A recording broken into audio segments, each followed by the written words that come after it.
Gak perlu. Saya hanya mau tahu apa alasan Mak Siti menyebarkan kabar tentang jenazah kakak saya ke warga kampung. Apa Mak Siti sengaja ingin mempermalukan mendiang Tesaro di akhir hayatnya? Apa Mak Siti masih sakit hati dulu Tesaro menyita TV Mak Siti karena tidak bisa bayar utang? Cerocos Bu Juju tanpa memberi kesempatan untuk Mak Siti berbicara. Mak Siti terlihat kebingungan karena dia tidak tahu apa yang sedang dibicarakan oleh Ibu Juju. Maaf, maksud Bu Juju apa ya? Nini tidak paham, saut Mak Siti bingung. Halah, jangan pura-pura tidak tahu ya Mak. Emak kan yang bilang ke warga kalau jasad kakak saya susah dimandikan dan menebar bau busuk. Lalu air yang dipakai untuk memandikan berubah jadi bau hitam dan berbau kayak air comberan. Itu juga pasti emak yang menyebarkan kan? Ayo ngaku, iya kan? Tanya Bu Juju sambil tangan kirinya menunjuk-nunjuk ke arah wajah Mak Siti. Mak Siti kaget. Tapi Nini tidak merasa begitu Bu Juju. Demi Allah, bukan Nini yang menyebarkan berita itu. Nini berani sumpah demi Allah, kata Mak Siti yang memang sama sekali tidak tahu menahu soal itu. Sudah lama, jangan pura-pura bodoh. Jujur saya atas nama keluarga besar mendiang kakak saya benar-benar kecewa sama emak. Kami bayar emak itu hanya untuk memandikan jenazah Tesaro, bukan untuk menyebarkan kondisi jenazah Tesaro kepada warga, sungut Bu Juju. Kemudian Bu Juju pun berlalu setelah sebelumnya membanting pintu rumah Mak Siti dengan sekeras-kerasnya hingga menimbulkan suara gaduh yang mengagetkan Mak Siti. Astagfirullahaladzim. Mak Siti yang kaget spontan memegangi dadanya dengan tangan kiri. Raut wajah Mak Siti terlihat berubah sedih. Cobaan apa lagi yang menimpa hamba ya Allah? Keluh Mak Siti sambil mengusap-ngusap dadanya yang kini hanya tinggal tulang berlapis kulit. Sejak peristiwa itu warga jadi malas untuk memakai jasa Mak Siti karena takut barang-barang yang dipakai jenazah dicuri dan kondisi jenazah saat dimandikan disebarluaskan oleh Mak Siti. Bu Juju yang merasa kakaknya sebagai korban dari Mak Siti pun ikut menghasut warga agar jangan lagi memakai jasa Mak Siti. Bukan ini yang menyebarkan kondisi jenazah Bu Saro, tapi kamu malah menuduh tanpa bukti dan menghasut warga agar mematikan rezeki Nini. Itu sama sekali tidak adil Bu Juju. Tiba-tiba suara serak sosok Mak Siti mengagetkan Bu Juju yang sedang mengingat-ingat kesalahan fatal yang pernah dia lakukan pada Mak Siti sewaktu masih hidup. Maafkan saya Mak, saya... Mendadak Bu Juju kehilangan keberanian untuk melanjutkan ucapannya. Ketika perlahan sosok Mak Siti makin mendekat ke arahnya. Sontak bau busuk pun menyeruak membuat Bu Juju merasa mual, ingin muntah karena tidak tahan dengan baunya. Percuma kau minta maaf Bu Juju, Nini sudah meninggal. Bahkan warga sampai tidak sudi memandikan jasad dan mengurus jenazah Nini.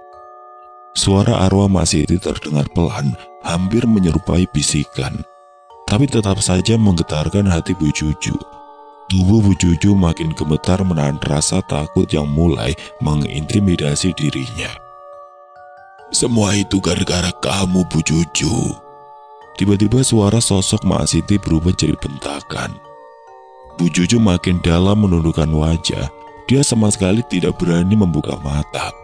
Kedua matanya terpejam sambil menangis terisak, menyesali semua perbuatan jahatnya pada Mak Siti. Akan tetapi sepertinya sosok Mak Siti tidak terpengaruh sedikit pun melihat Bu Juju yang terlihat sangat menyesal. Mendadak sosok Mak Siti melayang terbang makin mendekat ke arah Bu Juju. Hingga jarak mereka berdua kini hanya dibatasi oleh satu jengkal tangan saja. Kemudian sosok Mak Siti memukulkan gayung batok kelapanya berkali-kali ke kepala Bu Juju. Terdengar teriakan kesakitan sambil minta ampun dari mulut Bu Juju karena dari kepalanya kini mulai mengucurkan darah akibat hantaman gayung batok kelapa dari sosok Mak Siti. Tapi bukannya merasa kasihan, sosok Mak Siti malah seperti kalap. Sosok Mak Siti justru makin keras memukul-mukulkan gayung batok kelapa tersebut, sampai akhirnya tubuh Bu Juju pun tumbang, menghantam tiang listrik yang ada di sampingnya.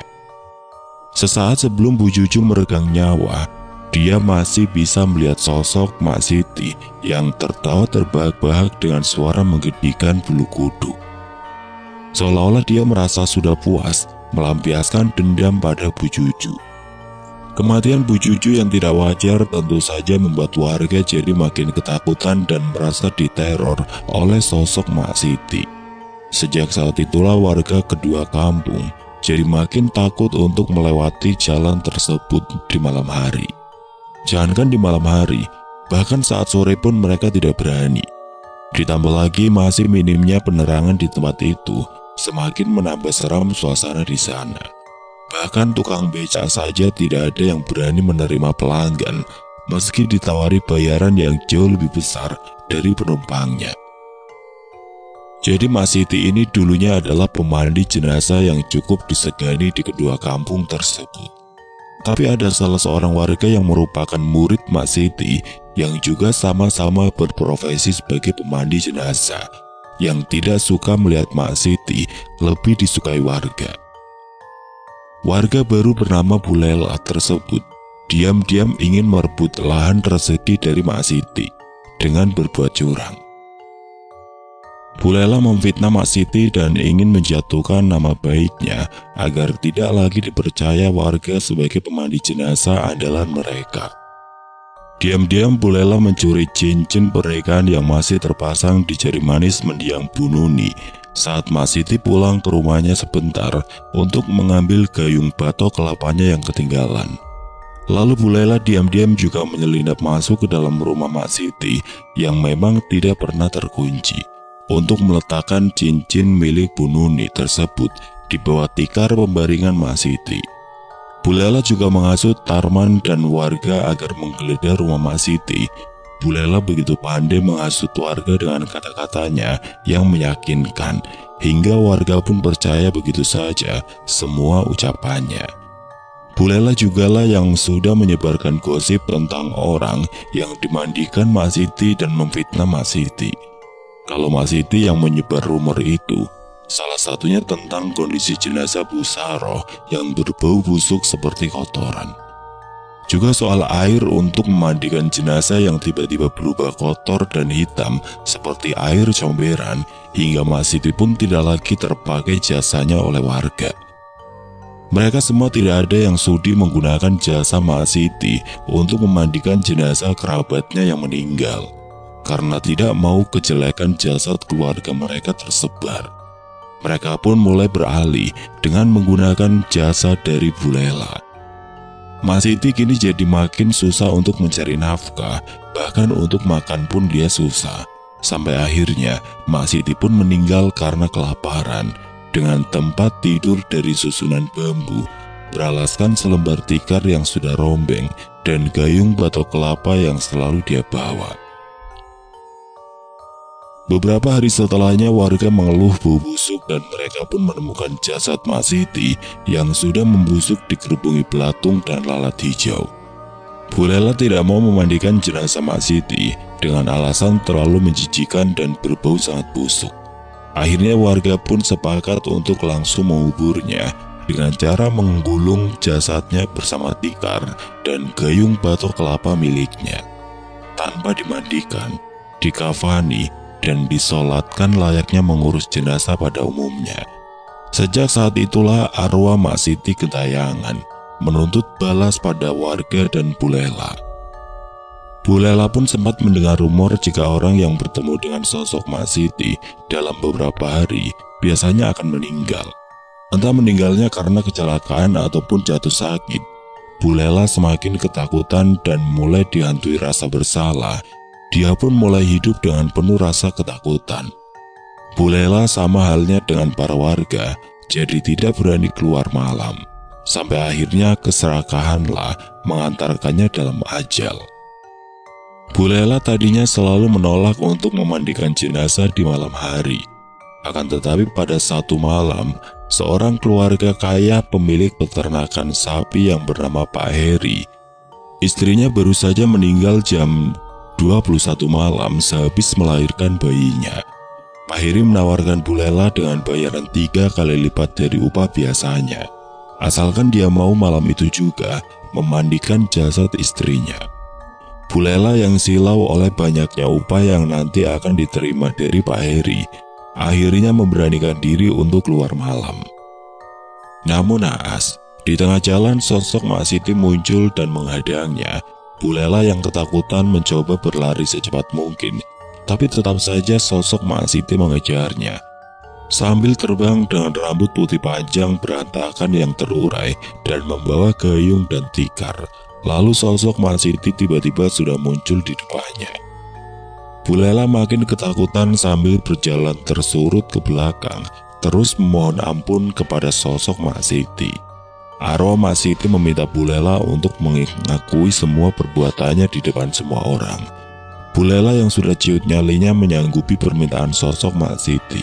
Bu Lela pun datang ke rumah Pak Heri untuk memandikan jasad istri beliau. Setelah selesai melaksanakan tugasnya di sana di hadapan banyak orang, akhirnya mengakui semua perbuatan jahatnya selama ini kepada mendiang Mak Siti. Warga yang mendengarnya sangat kaget dan merutuk semua perbuatan jahat Bu Lela. Bu Lela hanya menundukkan wajah sambil menangis, meminta agar warga mau maafkannya. Tapi warga yang terlanjur geram berinisiatif hendak mengusir Bu Lela dari kampung sebagai efek jera. Suara jerit tangis Bu Lela yang memohon ampunan warga tidak didengar warga. Warga jadi merasa sangat berdosa dan bersalah, sudah ikut memfitnah dan juga menzolimi Mak Siti yang ternyata memang tidak bersalah. Namun sesaat sebelum warga beramai-ramai hendak menyeret tubuh Bu Lela, tiba-tiba saja sosok Mak Siti muncul lalu mengangkat kedua tangannya ke atas. Anehnya tubuh Bu Lela pun sontak jadi ikut terangkat ke atas. Seperti ada tangan tidak terlihat yang mengangkatnya. Bu Lela berteriak-teriak ketakutan meminta sosok Mak Siti agar menurunkan tubuhnya. Tidak lama kemudian sosok Mak Siti menurunkan kedua tangannya ke bawah. Saat itulah tubuh Bu Lela pun jadi ikut jatuh terbanting ke lantai. Bu Lela pun tewas dengan kepala pecah. Lalu sosok Mak Siti pun memandikan Bu Lela di depan semua orang yang datang melayat. Setelah kematian Bu Lela yang tragis, teror Mak Siti pun berhenti, tepat di 7 hari kematiannya.